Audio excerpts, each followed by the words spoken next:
Meghan McCain joins us. It is time for Mondays with Meghan, the daughter of the late, great Senator John McCain. Meghan, how's it going today?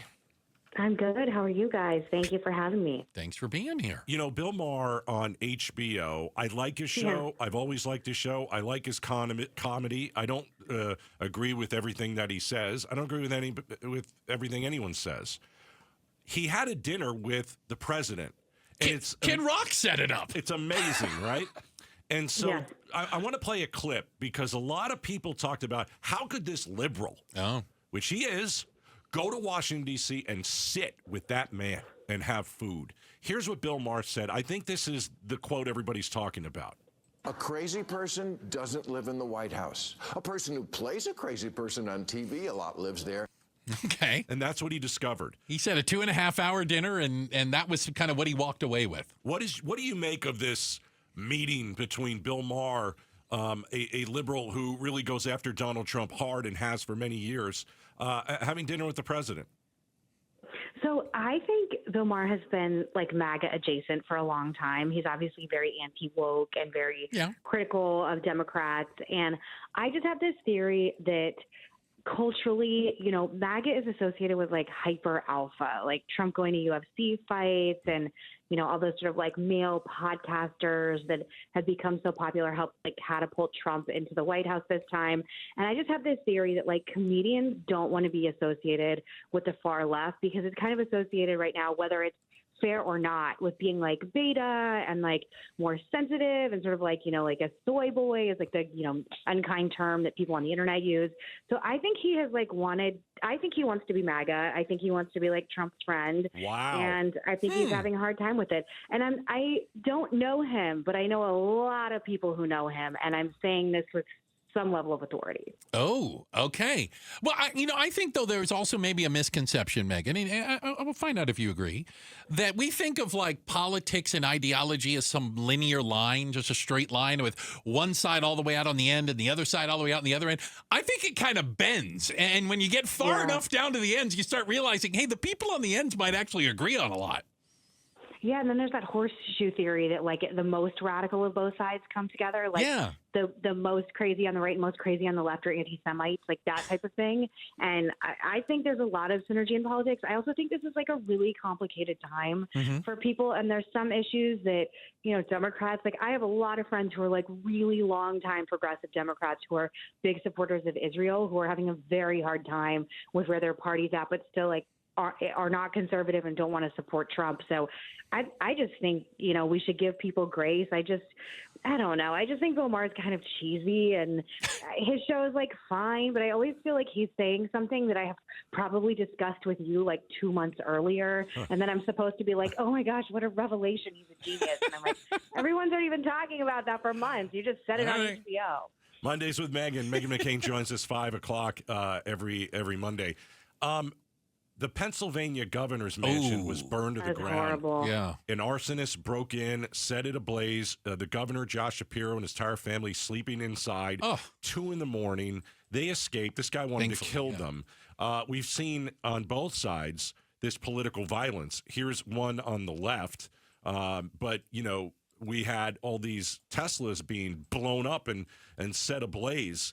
I mean, what is going on? Yeah, you know, the former Washington Post reporter Taylor Lorenz did an interview that's going pretty viral on social media right now, where she's talking about like how much she admires Luigi Mangione, who is the person who shot the pharmaceutical or insurance head, CEO.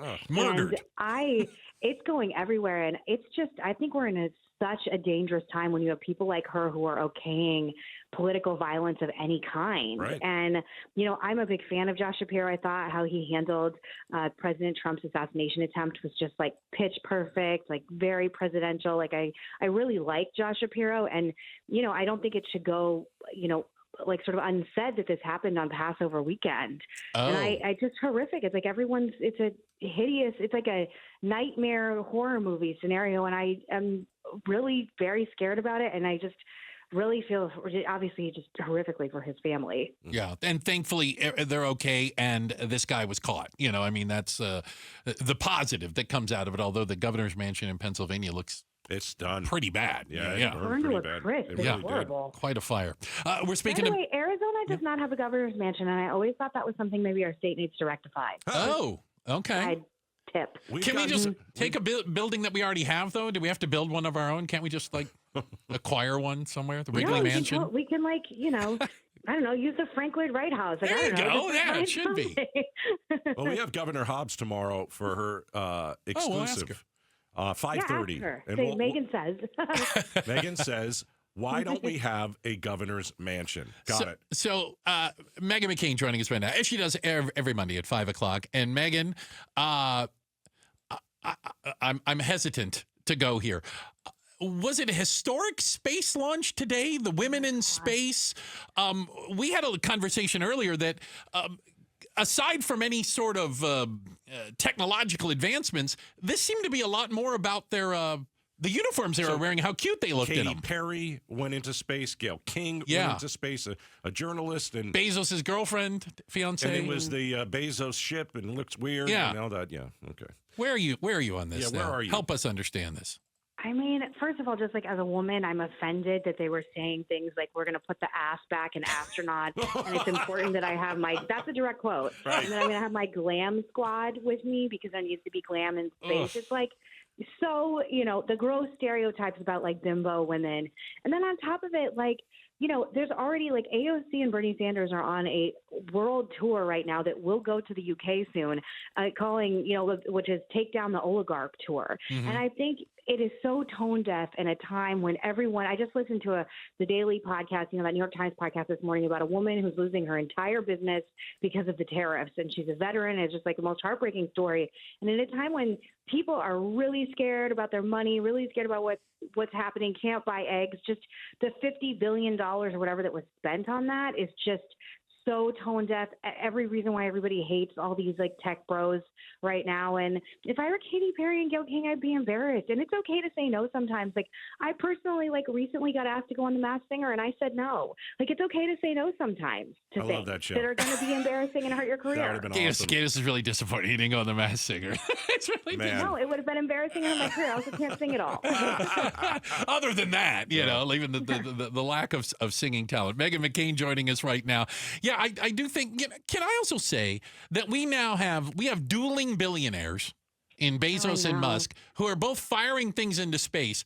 How come we don't have billionaires that want to be like Bruce Wayne and go after crime? How come none of them have decided to use that as their thing? Or hey, tariffs are happening and people can't afford eggs, so I'm going to pay for all my employees' eggs for 6 months or whatever. I read some data point that was if Jeff Bezos wanted to cure world hunger, he could do it with what he makes off Amazon in 6 months. And it's just it does feel like these people are, not to go back to the tariffs, but, Trump announced that the tariff tax is not going to be on any Apple products of computers and phones. Right. So Tim Cook and Apple's fine, and they don't have to care about manufacturing in America. But the veteran woman who's selling baby plates is going to go out of business and lose her home at the same time. And big warning to Republicans, this stuff AOC is saying, I'm not a fan of her. She scares me. Her politics scares me. But it's gaining some momentum. And they had a huge rally in Arizona, as I'm sure you guys know. Yeah. Just did a big rally in California. He just showed up at Coachella.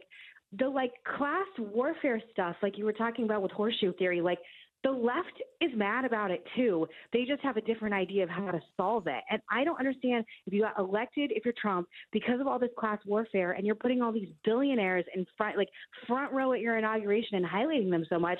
I just don't think Americans like it. Yeah, you can tell that lady who was losing her business, she should have donated more money to Trump. Meghan, there are Republican lawmakers that are behind closed doors saying, we don't like these tariffs. And they're saying there's a good chance that Trump's trade war will boomerang on Republicans politically in 2026. If you have rising prices, if you have shrinking growth, you're going to lose your election. So you've talked to Republicans. Are they really? And I know that we're a while away. I get it. Year and a half-ish. Yeah. I mean, it sounds close, but it's not. Are Republicans really quaking in their boots? They're shaking in their boots and saying, hey, you know what? I'm worried that Trump's going to put me out of a job. I mean, some that I have spoken to truly believe, have faith. He's the art of the deal. He's a businessman. He knows what he's doing, and they have faith in him. I'm a trust but verify person. And for me, just anecdotally, I have an Amazon cart saved that I just pressed, take order today. And it was, most of my items were much more expensive. I had alerts at the top of my cart. It was this is by $4, it's by $5. I can afford it. Average American, if you're adding $30 onto their Amazon cart, after I just crapped on Jeff Bezos, but I'm still using his website. But I just feel like it's the economy, stupid, is the smartest thing any political strategist has ever said, which is what James Carville said 30 years ago, and it's still very true. And people just can't afford it. I have very good friends in Phoenix that just, when they buy their groceries, they are going by which coupon at which grocery store has a sale on what kinds of meat. And I just think if prices do end up going up, there's no explanation for this. I think it will be a bloodbath in the midterms. And I don't claim to be a tariff expert, although I've learned much more about it in the past few weeks than I ever wanted to.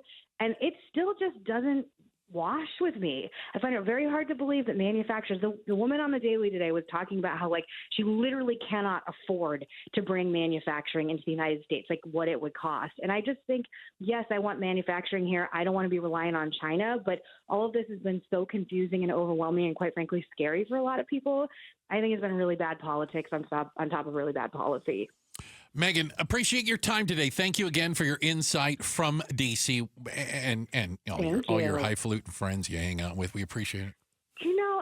So many of the people in this town suck so hard, so don't even worry. I want nothing more. I was literally, I took a road trip or hit spring break to Virginia Beach, and on the way home, I was on Zillow just showing my husband places in Phoenix and Scottsdale. I was look where we could live. Honey. I know, I'm so homesick. So don't even get me started. Get back I'm so here. sick of living in the swamp. There you go. All right, well, keep your galoshes on. Yeah, worry about that. Meghan, have a wonderful, wonderful rest of your evening. See you later. You too. Thank you guys so much. That's Meghan McCain. Our Mondays with Meghan. We do it every single Monday at 5 o'clock. Thanks for watching Outspoken with Bruce and Gaydos. Tap to watch more from KTAR News and click the button in the middle to subscribe.